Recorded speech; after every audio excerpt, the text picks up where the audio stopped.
you see the temperature light went off because the car ran for a little bit.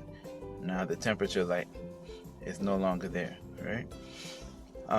So then, now on the test, you don't want to start the car without permission.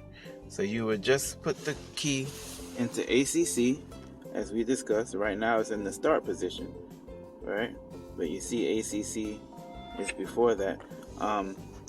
Even before that is the on position, right? So if I turn the key just off one, all right, and then turn it back. So now this is the on position. So now these lights will stay on for now, letting you know, okay, you're in the on position. The on position will drain your battery even faster. ACC will drain your battery if you leave it there too long. You know, some people have a bad habit of, you know, they're waiting for a friend to do whatever they're doing and they're listening to the radio and they don't want to keep the engine running, so they'll leave it in ACC and the radio will work, but if the engine's not running, it's going to be draining your battery. On position will drain your battery just completely, right? Because now a lot of other things are on besides just your radio and your mirrors, right? So you don't want to leave it here for too long either. On will allow you to switch gears. These are your gears here, right? You know, so right now it's in park. If I move it over here, down one level is reverse. All right, down to the next level is neutral. This is regular drive here, right? Now this car has a variable transmission, so I can move it over here. Now that initially puts the car into sport mode. See the sport light there. But now I don't say I want to use I want to use one of the low gears, which we'll get into. This is first gear. All right, you see it says 1 there now, and this is second gear. All right, and all the other gears will show up here on that little digital display under the speedometer, right? So you see the mileage, that's the odometer, which tells you how many miles are on the car, and then you also see the gear indicator. All right, so if I move it over here now, it's back in drive. D is drive, N is neutral, R is reverse, P is park. These are your gears, and we're going to explain what they're used for. But now, this is a common thing that I've seen happen on the test, is that you, a student will think that they started the car. So I don't want to do it on the car because it's actually not good for the car to do that. I don't want to really demonstrate that. But just imagine, you kind of turn the key and you don't hold it long enough. So you just turn it and release it. All right, so the car doesn't really get a chance to start, but you might think it started. Now, it'll allow you to switch gears, as I said. It'll allow you to change gears, but now the engine's not on. So even if the car is in drive, and I press the gas, nothing's going to happen, right? Because the engine's not on. So you're sitting here trying to figure out what's going on, right? The car's in drive. Why am I not moving? And, maybe you'll figure it out. Maybe the examiner will have mercy on you and say, the engine didn't start, and now you might sit here and say, you know what? Okay, the engine didn't start. Let me try to start the car. But the car won't start in drive, right? It's in drive. You could turn the key. The car won't start. Right? The car has to either be in neutral, or most people will have it in park. And then, oh, magic, the engine starts, right? So remember, park and neutral are the only gears that will start the car for safety reasons, all right? You don't want to start the car on the test without permission. So you do your seat, mirrors, and belt, and then you just sit there and wait for permission. And then eventually they will say, okay, let's start the car. And then you press the brake. You should have your foot on the brake here, right? This is the gas, this is the brake, right? Have your foot on the brake and start the car, right?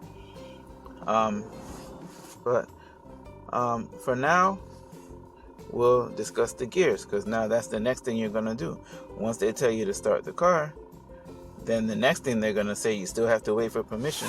The next thing they're going to say is, all right, now once it's safe, when you're ready, when it's clear, you can proceed, right? So then you want to do gear signal wheel. Now you want to make sure the brake is down. Now typically for my students, it's not, because this isn't part of the test. The parking brake isn't part of the test. It's just a good idea for your car. So basically, typically for my students, I'll just leave the brake down to begin the test, right? But I'm not sure if you saw and felt the car jerk a little bit, right? That's what happens when you release the parking brake and you just leave it in park. Now the car is resting on the transmission, which I don't like to do too often, but you know, just to make it easier for the students on the test, I do that. But when I'm driving or when I'm teaching them to finish a lesson, I teach them to activate the brake. All right, so now the car is in park, which locks the transmission. All right, reverse makes the car go backwards. All right, neutral technically is not a gear. Neutral disconnects the transmission from the wheels, which, you know, just allows the wheels to roll freely, so that you could press the gas. I'm kind of afraid to put the car in neutral now, but let's see. Put the car in neutral and the car might roll, because once you have the car in neutral, you know, there's nothing holding the wheel. So if you're on an incline, or if the good stiff wind blows, or if a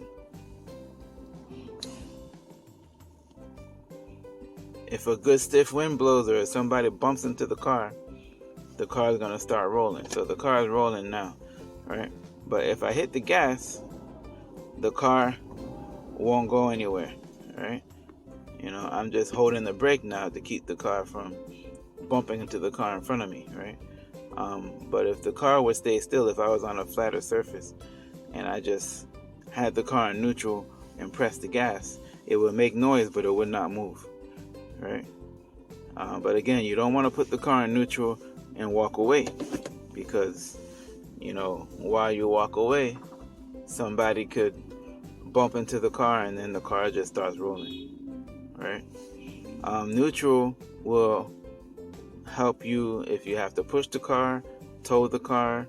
When you go to the car wash, you know, they put you on that machine that takes you to the different stages, and that they put it in neutral when they put you on that machine. Neutral also will help if you have gas failure. We hear about brake failure a lot of the time, and brake failure is definitely more frequent and more common. But gas failure can happen, where the gas pedal can get stuck either just on its own, or you could drop something that gets tangled up in the pedals. If that happens, the first thing you should do is throw the car into neutral. Right? So if you're in drive and you notice, oh shoot, the car is starting to accelerate, right? The first thing you want to do is disconnect the power from the wheels. You want to unplug the power from the wheels, right? So what you do, just right there, just throw the car into neutral, right? You don't want to go into reverse, right? You don't want to go directly from drive to reverse, but the way most cars are designed, you can just put the car into neutral without having to skip into reverse, right? Some cars you have to be more careful than others, right? So just do that one move from drive to neutral. That removes the power from the wheels, so the engine can still go crazy, but it's not moving the car anymore, right? So neutral can save your life one day. And then you saw when I put it in D1 and D2. So right, this is regular drive now, right? And if I move it over here, this is sport mode initially. Coming to the minus is D1 for this car, and then D2, right? See the D2 there. All right, so those gears are good for hills. They're good for they're good for when you need to get more strength to get up the hill, when you need to control your speed coming down the hill. Right? You don't want to hold if it's a really steep hill, and I'm not talking about regular everyday commonplace hills for most of us. I'm talking about like in the mountains somewhere where you have a really steep gradient and you're coming down a steep long hill. Some of these hills, if you're in the mountains, they could last for miles, and you don't want to be holding your brakes for miles. Your brakes will overheat and then they'll give up on you and you'll just be rolling down the hill with no brakes. So that's where D1 and D2 come into place, because D1 limits the car to 15 miles an hour. For most cars, 15 to 20. So no matter what happens, even if you press the gas, the car will make a lot of noise. It won't go faster than 15, 20 miles an hour. It's just like first gear for a stick shift, right?